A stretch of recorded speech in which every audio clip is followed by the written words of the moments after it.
Are we recording? Yes, just started. Okay, good. All right. So let me call this special joint meeting of the City Council and Board of Finance to order for purposes of tracking who's attending. Representing the City Council, I have two council members in person. That's Councilman Cavanero, Councilman Iveyne. I have a Councilwoman Rouette, Councilwoman Spino, and Councilman Waldron participating via Zoom. Representing the Board of Finance via Zoom, I have Mrs. Pesky, Mrs. Iannacido, I have Mrs. Traub, Mr. Wright, and it says Chris's iPhone. I'm not sure. Is that Chris Bayes or Christopher Anderson? Chris Bayes. It's Okay, Chris good. Bayes. I'm here. Thank you. All right. So I have a quorum of both boards. With that said, item number one on this, and it's just for the city council members, and I'll briefly explain what happened.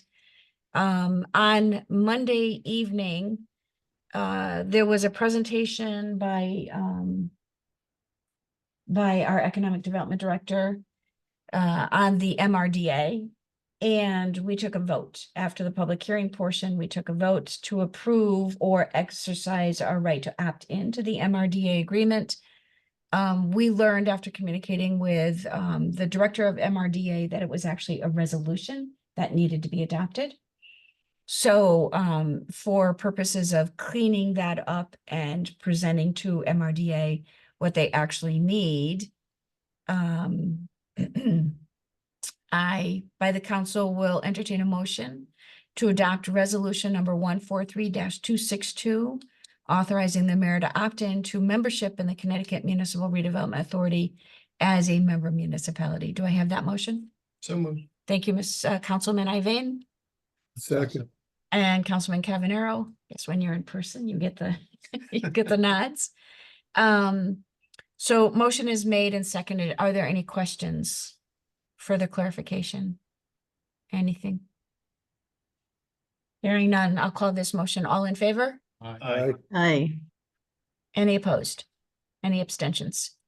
Aye, that passes. Thank you very much. All right. So item number 2 on our agenda is the discussion of the changes affecting the assessment and the 2024 grand list. And I don't need a motion for the discussion portion of this, but I am going to turn this over to our assessor, Stacy Maldonado, and she can give the recap for the council members.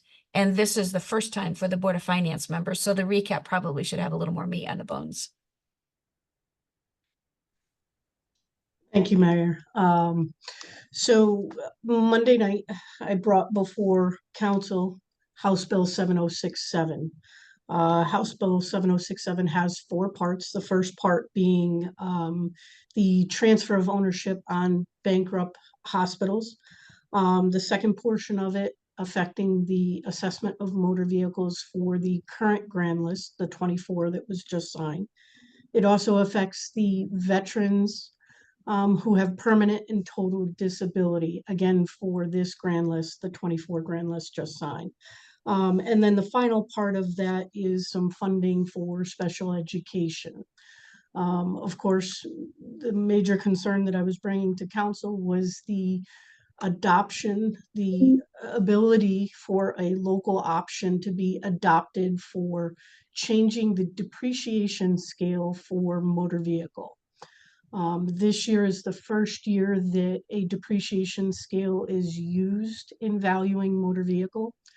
Prior, we were using NADA book value or market value of the vehicle. Starting this year, we use MSRP with a defined depreciation scale. It was signed into law. The depreciation scale started at 85% and went down to 15% with a residual at 20 years.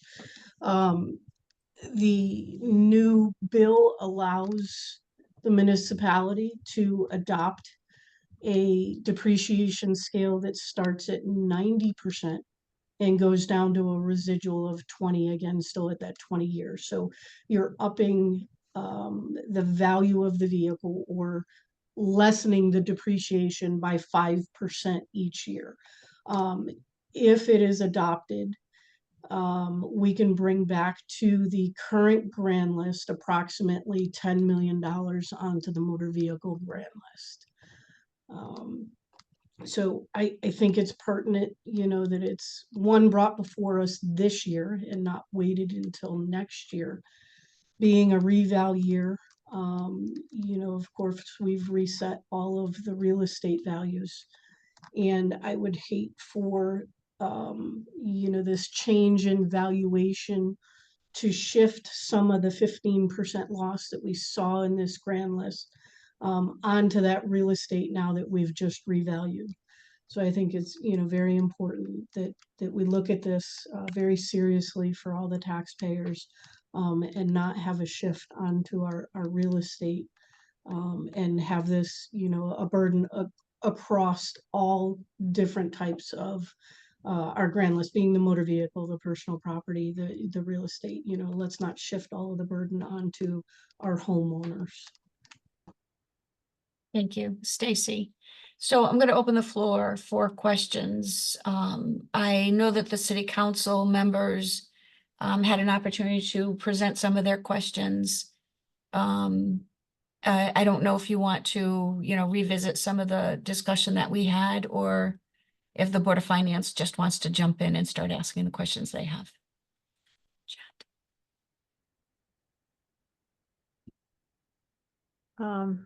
Mayor, I would be curious to know what the discussions were already.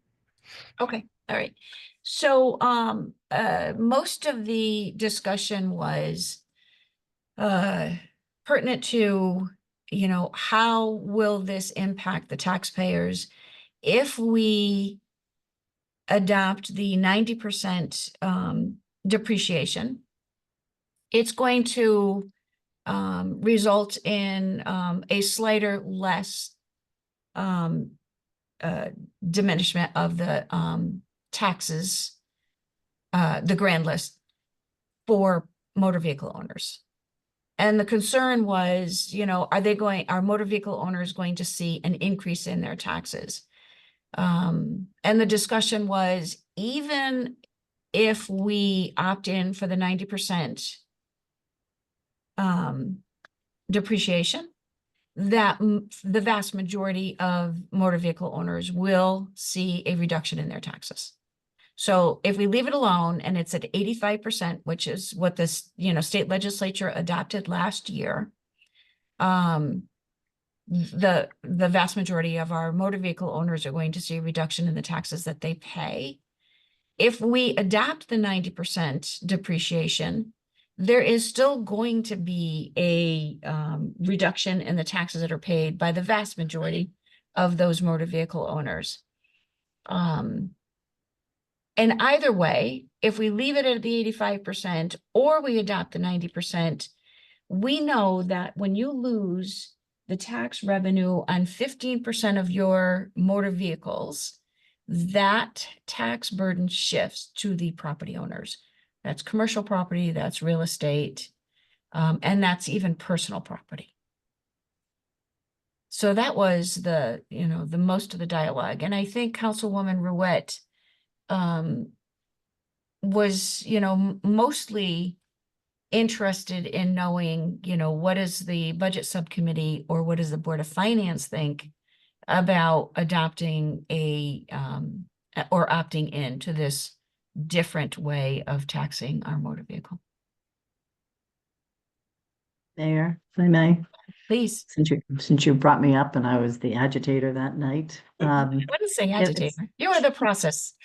I think you called me something else, but I'm not going to I called say you it. I know what I called you, a process. I'm going to say it again. I called her a process freak, but as one process freak to another, I respect that. Yeah. No, and I felt it was important for the Board of Finance to sort of chime in on this and have knowledge of it, which I know, this is a bit unprecedented. I had a chance to talk to Stacy today. Last Sunday night, I think, they were notified, that this bill was going to be voted on and passed and signed by the governor to put a cap on that motor vehicle rate. And so they have, to the credit of the assessor's office, I think they have been trying really hard to move this forward so that they can do what they need to do in their office to process all of this information. So, yeah, so I'm not opposing it. I think we need to adopt it. But again, it's the legislature and its lack of wisdom and consideration for municipalities and assessors that have to now make this happen. But so I guess I was the one who prompted and suggested maybe it would be a good idea to have a delay. Plus, the governor hadn't signed the bill yet on Monday night. So, That's correct. Right. and you never know what he's going to do. He's been blind vetoing some pieces of legislation. So, but I understand from Stacy that he did sign it yesterday. So, Yeah. so I am going to support it. I just, it's just one of those backroom, late night kind of things. It was in the implementer bill, from what I understand, in 2024 at the end of session last year. And as you know, it was probably written poorly, as most of those things that are last minute put in that implementer bill. And this was a way, I think, to, I don't know if correct it, but amend it to what they wanted, what they really wanted. So, so that was the discussion, my discussion anyway.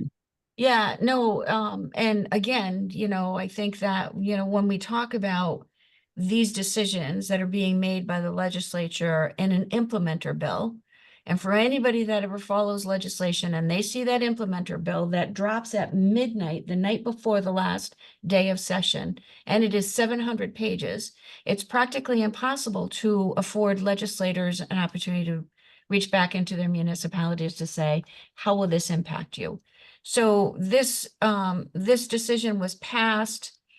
It was supposed to be enacted and implemented last year. They recognized some failures in the bill or some gaps in the bill, so they delayed the implementation. And then once all the assessors started filing their grand lists, I think the legislators recognized that almost every city and a lot of the small towns were seeing a significant reduction in their motor vehicle grand list. A 15% reduction in our motor vehicle grand list is $40 million. So, so this was an opportunity for the legislators to go back into, maybe soften that hit a little bit by saying, instead of going with an 85% depreciation, let's go with a 90% depreciation, sliding scale. The older the vehicles are, the lower the depreciation or higher the depreciation. And yeah, snuck through again in the dark of night, with 3 days notice after a good number of the municipalities already filed their grand list documents. Grand list documents were due, was it January 31st, Stacy? Yes, unless an extension is taken, they are due January 31st. We were on and this- extension, yeah. We were on extension to February 28th, so we were meeting our obligation to go to February 28th, and on February 25th is when the legislature went back in and said, well, we got to fix this. It's still, it's still a little onerous, and shifting too much of that tax responsibility to real estate property owners. So, Yes. Mayor. So Mrs. Traub still has the floor, I think. Thank you. And thank you, Councilwoman Ruette, for that information. obviously I'm not voting in this process, but I'm lucky. I'm glad that you considered the Board of Finance. The reality of the situation is, if you look at the sheets that were provided, making this vote happen and making this choice is going to help the grand list. That being said, I just want to say, for the taxpayers of Torrington, I don't agree with these emergency certifications. I don't agree that they don't go through a subcommittee and that they don't allow the process of public hearing, because, people might have had something to say about this. Maybe you have we're companies, we have fleets of vehicles, we don't know how this would affect us. And so I think if taxpayers find out, you're saying that most people will not see an increase. But not having a public hearing, people didn't have the opportunity to go to their vehicles and check out what the change is going to be. So I don't agree with this emergency certification on the state level, because it's the wrong way to legislate. It should go through a process. We've talked about implementer bills. Same thing happens in the dark of the night. It's not fair to the citizens, voters, taxpayers of Connecticut and municipalities to not go through that process. That being said, Board of Finance standpoint, yes. I mean, we're looking at, the grand list, we're looking at, the overall properties. Obviously, the value of the residential properties went up, which, will help. The mill rate will help with the personal property taxes of businesses, which is a plus for once. So I didn't see this. I just obviously have gotten the information. I don't know what this is going to do to affect the taxpayers' motor vehicle taxes in Torrington. I'm hoping you're right, and I'm hoping that the legislation that they created in the first place did what it did. So those were just my concerns. I want to let the taxpayers know that I understand that it's frustrating when they don't have a say in the process, and on the state level they didn't have a say. And now we're doing this. We have to do this right now because of the emergency certification, and the city has to decide on this right now. So I trust it. Obviously, we have a city to run. We have services we need to provide.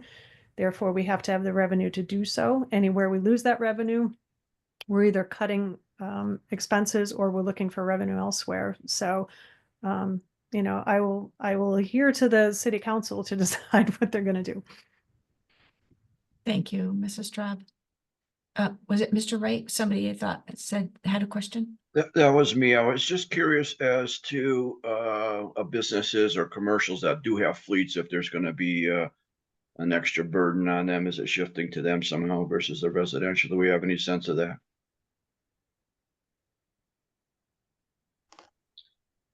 So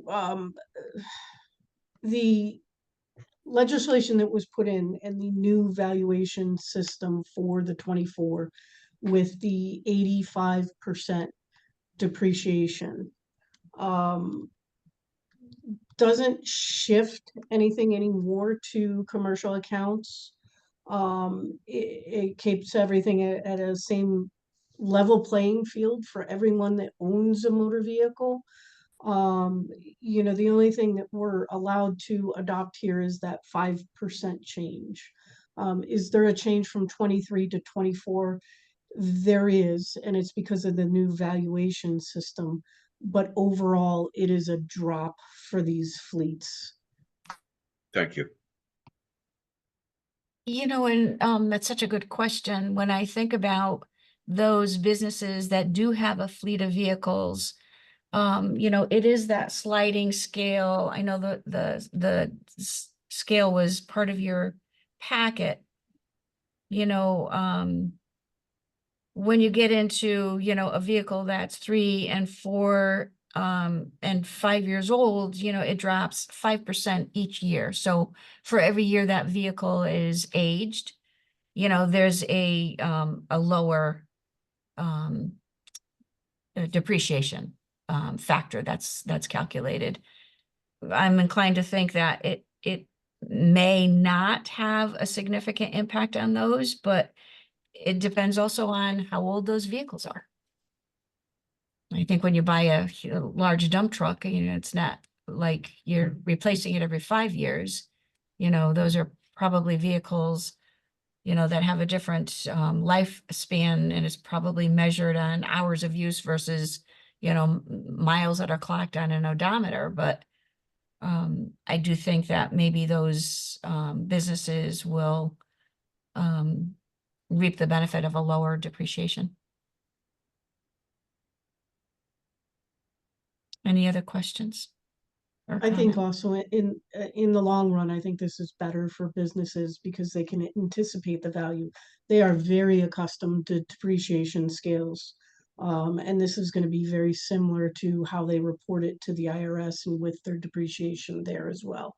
So the valuation system for the commercials, those fleet vehicles, I think they're going to welcome this whole new approach to it because they're going to be able to plan much further out with values. Mayor, if I can just jump in, this is obviously very unfortunate. As we've seen with legislation over the past 6 years that I've been on the board, it's never really thought through on who this is going to affect and by how much until it gets down to our level. And then it gets down to our level, and we're stuck with the choices of, taxpayers, you're going to have to either pay more or pay more. Where do you want to pay it and who wants to pay it? So it all, at the end of the day, comes down to revenue. And, like Wendy said, we have to do what we have to do to continue collecting revenue to run our city. But I mean, this is just not. Yeah, I yeah, I don't even know the word because it's just frustrating. Um, you It know, is, it is. And, not just from the perspective of, what taxpayers are going to be impacted. But even this whole timeline, as we say, if our timeline for filing the grand list documents with OPM was January 31st, we were on extension because we're in a reval year. We're in the first reval year since 2020 when the pandemic, escalated all of our property values. Adapting this also impacts how soon our Board of Assessment Appeals can start meeting and accepting those applications. So it's not just the tax impact, it's the delay in all of those other processes that our taxpayers have the right, to experience in, as quickly as they can. There's a lot of interest in, assessment appeals. A lot of property owners saw a significant increase in their assessments, and they're chomping at the bit to get before Board of Assessment Appeals. So, and for every decision, I know I had a meeting with the assessor yesterday to go through some budget documents. The other thing that I have to think about is, how many of those appeals are going to be successful, and how much do we have to consider budgeting for, assessment adjustments, that are going to also impact final budget adoption. So it's tax impact and it's timeline. And that's why I'm putting this and a little bit of pressure on the council to move as quickly as we can so the assessor can finalize her work and hand this off to the Board of Assessment Appeals. I don't know if you have questions or comments. Any other thoughts? All right. I think I have a couple of members that need to jump off this call. I can't even tell you how grateful I am that you were all made yourselves available to talk about that. Okay, so I do need to take a motion, and this again is for the council members. I'll entertain a motion to adopt the modified motor vehicle depreciation schedule as explained in the assessor's memo, which is dated February 27th, 2025. I just want to make sure it's not correct. Sorry. It's not, I'm sorry, go ahead. Okay. I'll move it. All right, Councilwoman Ruette moved. I heard Councilman Iveyne behind me seconded. Final questions or comments? Hearing none, I'm going to call this motion. All in favor? Aye. Any opposed? All right, and because this is a special meeting, I can't really entertain any other discussion. However, before I call for a motion to adjourn, I just want to say happy birthday to Stacy today. Today is Oh, her happy birthday. Happy And thank you. Thank you. Happy birthday. Yeah. Thank you very much. So Mary, I won't the- make anybody sing, but I Please. I appreciate that she was making herself available today as well. Mayor, the agenda that I have has another item on. Did I miss something early on the call? Are we not voting on that resolution 143-262? Or did we already? So yeah, that was a council vote. It was cleaning up a motion that was made up on Monday. Okay, okay, agenda. yeah, I Yep. must have just Yeah. just Yep. breezed over that in my brain. Yeah, Okay. so we have taken all the action that we need to take, and before I close out the meeting, I just want for the record, when I was stating who was in attendance, Councilman Oliver did join us before we started the discussion items. So for our record, Heather, we should make sure that his attendance is noted. Yes, 309. I wasn't skipping class. No, all right, so there being no further business before the board, I will entertain a motion to adjourn. So move. Thank you, Councilman Avane, Second. seconded by Councilman Oliver. All in favor? Aye. Aye. We're all adjourned. We all agree. Thank you all. I appreciate you. Looks Okay. like it's starting to rain out there. Keep dry. Thank Thank you, you all. everyone. Yeah.